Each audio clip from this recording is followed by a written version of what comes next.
बिस्मिल्लाहिर्रहमानिर्रहीम। अस्सलाम वालेकुम students, I hope you are well.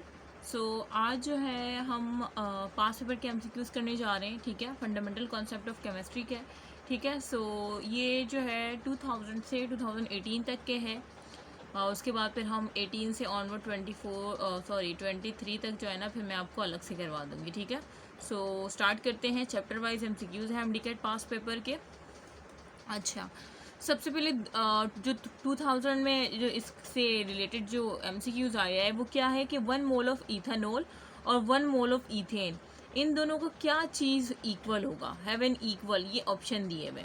तो आपको पता है, अगर आपने फंडामेंटल कॉन्सेप्ट ऑफ केमिस्ट्री के मेरे लेक्चर लिए हैं, ठीक है, जिस तरह से किस तरह से मैंने उस चैप्टर को, वो चैप्टर जिसमें बच्चे रुलते हैं, ठीक है, उसको मैंने किस तरह से इस चैप्टर को किस तरह से स्टोरी बना के आपको समझाया, तो वो बच्चे जिन्होंने मेरा लेक्चर लिया होगा वो फ़ौरन बोलेंगे मैम इसका करेक्ट ऑप्शन डी है। वो क्यों? क्योंकि मैम आपने कहा था कि 1 मोल जो है ना वो बराबर होता है एवोगाड्रो नंबर के। ठीक है, अब एवोगाड्रो नंबर क्या होते हैं? Number of particle. ठीक है, कि 1 मोल में कितने नंबर ऑफ पार्टिकल होंगे? 1 मोल में पार्टिकल जो होंगे, सॉरी स्टैंड को शायद मैंने फिक्स नहीं किया था और ये गिर पड़ रहा है। अच्छा, 1 मोल में जो नंबर ऑफ पार्टिकल होंगे कितने होंगे? Avogadro 6.02 x.23। ठीक है, अब नंबर ऑफ पार्टिकल में नंबर ऑफ मॉलिक्यूल्स भी आ जाते हैं। ठीक है, अच्छा, तो अब ये कह रहे हैं कि 1 मोल ऑफ इथेनॉल और 1 मोल ऑफ इथेन की क्या इक्वल होंगे? Number of particle, number of molecule, number of atom, ठीक है, ये सब आ जाएंगे, नंबर ऑफ इलेक्ट्रॉन। लेकिन अब आप खुद सोचिए कि 1 मोल ऑफ इथेनॉल और 1 मोल ऑफ इथेन में मास इक्वल हो सकता है? कभी नहीं। ऑप्शन ए तो हो ही नहीं सकता, मास तो डिफरेंट नहीं होंगे ना। अच्छा, नंबर ऑफ एटम्स भी कभी भी इक्वल नहीं हो सकते। ठीक है, बी भी गलत हो गया। सी देखें, नंबर ऑफ इलेक्ट्रॉन भी जाहिर सी बात है ये कभी भी सेम नहीं हो सकते। नंबर ऑफ मॉलिक्यूल सेम हो सकते हैं। So correct option is D. ठीक है, उसके बाद नेक्स्ट चले। नेक्स्ट हमारे पास जो एमसीक्यूज है वो है an oxide of titanium contain 60%। ठीक है, कि टाइटेनियम जो है वो हमारे पास 60% है। ठीक है, और what is the empirical formula for this oxide? अब वो कह रहे हैं कि हमारे पास एक ऑक्साइड ऑफ टाइटेनियम है ना। टाइटेनियम, देखिए ऑप्शन में क्या है, टाइटेनियम के साथ ना कभी ऑक्सीजन के साथ एक लगाए तो कभी दो कभी तीन, मतलब टाइटेनियम ऑक्साइड कह रहे हैं कि ऑक्साइड ऑफ टाइटेनियम है। ऑक्साइड ऑफ टाइटेनियम में कंटेन कर रहा है 60%, मतलब जो ऑक्साइड है ना उसमें जो टाइटेनियम है ना वो 60% है, मतलब आपको टाइटेनियम दिया हुआ है 60%। ठीक है, ये डेटा कह रहा है। अब वो कह रहे हैं कि एम्पेरिकल फार्मूला बता दें इस ऑक्साइड के लिए। ठीक है, तो आपने क्या करना है कि यार टाइटेनियम ऑक्साइड है, मीन टाइटेनियम होगा, ठीक है, और ऑक्सीजन होगा। अब हमने यही इस ऑप्शन में पता लगाना कि ये ऑक्सीजन 1 होगा, 2 होगा, 3 होगा और ये टाइटेनियम 1 होगा, 2 होगा, क्या एम्पेरिकल फार्मूला निकलेगा। देखिए, टाइटेनियम ऑक्साइड का जो मॉलिक्यूलर फार्मूला होता है ना वही इसका एम्पेरिकल फार्मूला होता है। ठीक है, तो इसमें कंफ्यूज होने की ज़रूरत नहीं है। तो फिर आप मॉलिक्यूलर फार्मूला ही एम्पेरिकल फार्मूला है, तो आप जल्दी से पता है इसका मॉलिक्यूलर फार्मूला क्या होगा, मीन एम्पेरिकल फार्मूला, क्योंकि दोनों सेम ही होते हैं इसके। तो अब आपको इस क्वेश्चन में पता है कि यार 60% टाइटेनियम है, तो 60% जब टाइटेनियम है तो बाकी जो होगा वो ऑक्सीजन होगा। एक सेंस होना चाहिए ना इंसान के पास कि भाई 60% अगर इन्होंने टाइटेनियम दिया है, अगर मैं कलर चेंज करूँगी, 60% अगर टाइटेनियम दिया है तो जाहिर सी बात है 40% क्या होगा, 40% हमारे पास ऑक्सीजन होगा, क्योंकि टाइटेनियम ऑक्साइड टाइटेनियम और ऑक्सीजन से मिलके बन रहे हैं। ठीक है, तो जब 60-40 होगा तो जब ये 100 बनेगा ना मिलके, तो इस वजह से 60 अगर टाइटेनियम है तो 40 हमारे पास क्या है, 40 जो है वो ऑक्सीजन का होगा। तो अब आपने क्या करना है, आपने इसके मोल्स निकालने, टाइटेनियम के मोल्स निकालने, ऑक्सीजन के मोल्स निकालने।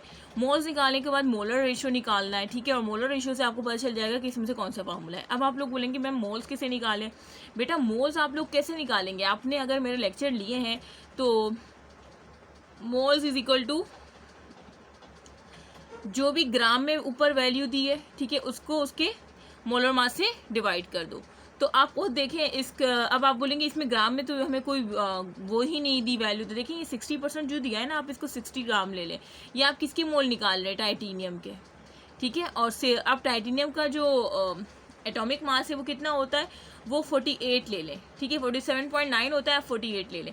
अब जब आप इसको सॉल्व करेंगे ना, ये 60 है, 60 डिवाइड बाई 48 आप किस तरह से सॉल्व करेंगे? काटे, अगर मैं कलर चेंज करके यहाँ पे कटम कटाई करूँ, 2 2 ज़ा 4, 2 4 ज़ा 8, 2 3 ज़ा 6, 0 का 0, ठीक है। 2 1 ज़ा 2, 2 2 ज़ा 4, 2 1 ज़ा 2, 2 5 ज़ा 10, ठीक है। अब देखिए 15/12 आ रहा है, तो इसका मतलब कि 12 1 ज़ा 12, 12 1 ज़ा 12 और ये 15 है ना, तो 1 पॉइंट समथिंग इसका आंसर आएगा। ये टाइटेनियम के मोल्स कितने आए, टाइटेनियम के अगर आप मोल्स निकालें, सॉरी मोल्स लिखे कि टाइटेनियम के आपके मोल्स क्या है, 1 पॉइंट समथिंग है, ठीक है। तो आपने टाइटेनियम के निकाल लिए। अब जरा अगर मैं इसको रेस करूँ तो सेम ऑक्सीजन के लिए अगर मैं मोल्स निकालूँ, ऑक्सीजन के लिए अगर मैं मोल्स निकालूँ तो 40, क्योंकि 40% है ना, 40 ग्राम डिवाइड बाय ऑक्सीजन क्या है इसका, वो है 16, ठीक है। तो 2 8 ज़ा 16, 2 2 ज़ा 4, 0 का 0, 2 4 ज़ा 8, 2 1 ज़ा 2, 0 का 0, 4 1 ज़ा 4, 4 2 ज़ा 8। अब ये 10 है, तो 2 पॉइंट समथिंग इसका आंसर आएगा। मतलब आपने टाइटेनियम के जो मोल्स निकाले वो कितने आए थे, 1 पॉइंट समथिंग आंसर आ रहा था, और ऑक्सीजन का क्या आंसर आ रहा है, 2 पॉइंट समथिंग आ रहा है। तो अब आपने क्या कर देना है, अब आपने जो नेक्स्ट करना है, अगर मैं कलर चेंज करूँ, ठीक है, आपने टाइटेनियम लिखना है और ऑक्सीजन लिखना है। टाइटेनियम के मोल आपके पास 1 पॉइंट समथिंग आए थे और ऑक्सीजन के आपके पास 2 पॉइंट समथिंग मोल्स आए, ठीक है, ये मोल्स आ गए। अब आपने देखना है कि 1 छोटी वैल्यू है या 2 छोटी वैल्यू, कौन सी छोटी वैल्यू आपको लग रही है, जल्दी से बताएं कौन सी छोटी है इसमें से। 1 छोटी है ना, तो जो छोटी होगी उससे आपने दोनों को डिवाइड कर देना। ये बातें मैं ऑलरेडी बता चुकी हूँ, ठीक है। तो आपने दोनों को डिवाइड कर दिया 1 से, क्योंकि 1 और 1 पॉइंट और 2 पॉइंट में 1 पॉइंट सबसे छोटी वैल्यू है ना, तो 1 पॉइंट से जब डिवाइड किया दोनों को तो ये तो कट जाएगा, ठीक है, ये बिल्कुल कट जाएगा, इस इधर सिर्फ 1 आएगा, ठीक है। और ये 2 को जब आप 1 से डिवाइड करेंगे तो क्या आएगा, 2 ही आएगा ना। तो इसका मतलब फार्मूला आपके पास क्या निकला, टाइटेनियम 1 आया है तो टाइटेनियम 1 ही होगा, और ऑक्सीजन कितना आया है, 2 आया है, तो ये 2। तो इसका मतलब टाइटेनियम डाइऑक्साइड, 1 ना भी लिखे तो खैर है, ठीक है, जहाँ कुछ नहीं है तो वहाँ पे 1 होता है। तो इसका मतलब जो फार्मूला, जो एम्पेरिकल फार्मूला या मॉलिक्यूलर फार्मूला निकलेगा वो क्या होगा, टाइटेनियम ऑक्साइड का टाइटेनियम डाइऑक्साइड। तो करेक्ट ऑप्शन इज सी। अब समझ आया, आप समझ आया, कितना आसान था, कितना आसान था, कुछ भी नहीं था, बस जो परसेंटेज दिया आपने उसको ग्राम में कंसिडर कर लिया है। ऑक्साइड ऑफ टाइटेनियम का है, टाइटेनियम 60% दिया है तो ऑक्सीजन 40% होगा।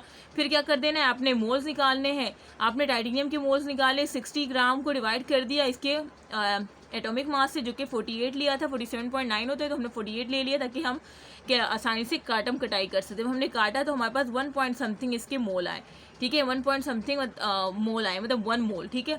सर जब हमने इसको किया, इसके मोल्स निकाले तो 40 ग्राम डिवाइड बाय 16, क्योंकि एटॉमिक मास ऑक्सीजन का 16 है। जब हमने इसको काटा तो 2 पॉइंट समथिंग हमारे साथ, मतलब 2 मोल्स आए, ठीक है। उसके बाद हमने इसकी जो सिंपलेस्ट मोलर रेशो निकाली, सिंपलेस्ट मोलर रेशो हम किस तरह से निकाली, हमने टाइटेनियम को लिखा, ऑक्सीजन को लिखा। टाइटेनियम का जो था, मैं दोबारा से इस वजह से करवा रही हूँ क्योंकि कुछ बच्चे फिर परेशान हो जाते हैं, तो शॉर्ट वे में, पहले तो मैं समझा रही थी, ये आप लोग समझ रहे हैं कि शायद ये बहुत लॉन्ग वे, तो इस वजह से मैं दोबारा से समझा रही हूँ कितना आसान है। फिर टाइटेनियम के आपने मोल बताया कि 1 है, इसके 2 निकले, फिर इसमें सिंपलेस्ट मोलर रेशो जो छोटी है उसे डिवाइड कर दे, छोटा 1 है तो 1 से 1 डिवाइड, 2 से 1 डिवाइड, यहाँ पे तो 1 ही आएगा और 2 से 1 डिवाइड होगा तो 2 ही होगा ना। तो इसका मतलब कि आपको जो फार्मूला निकलेगा टाइटेनियम डाइऑक्साइड, क्योंकि 2 है तो 2 आएगा। तो करेक्ट ऑप्शन इज सी। देखिए इतना आसान है, 2 सेकंड भी नहीं लगे मुझे। तो ये मैंने 2000 में जो आए थे फंडामेंटल कॉन्सेप्ट ऑफ केमिस्ट्री वो मैंने करवा दिया है, ठीक है। इंशाल्लाह मैं नेक्स्ट 2001 का करवाऊंगी, ठीक है, क्योंकि 8 मिनट की वीडियो हो गई है, मैं नहीं चाहती कि वीडियो लंबी हो जाए, ठीक है। सो इंशाल्लाह हम 2001 देखेंगे, तब तक के लिए अल्लाह हाफिज़। अगर आप लोग चाहते हैं कि इस तरह से मैं चैप्टर वाइज करवाऊँ तो काइंडली इस चैनल को लाजमी सब्सक्राइब करें, फ्रेंड के साथ लाजमी शेयरिंग करें। ओके, अल्लाह हाफिज़।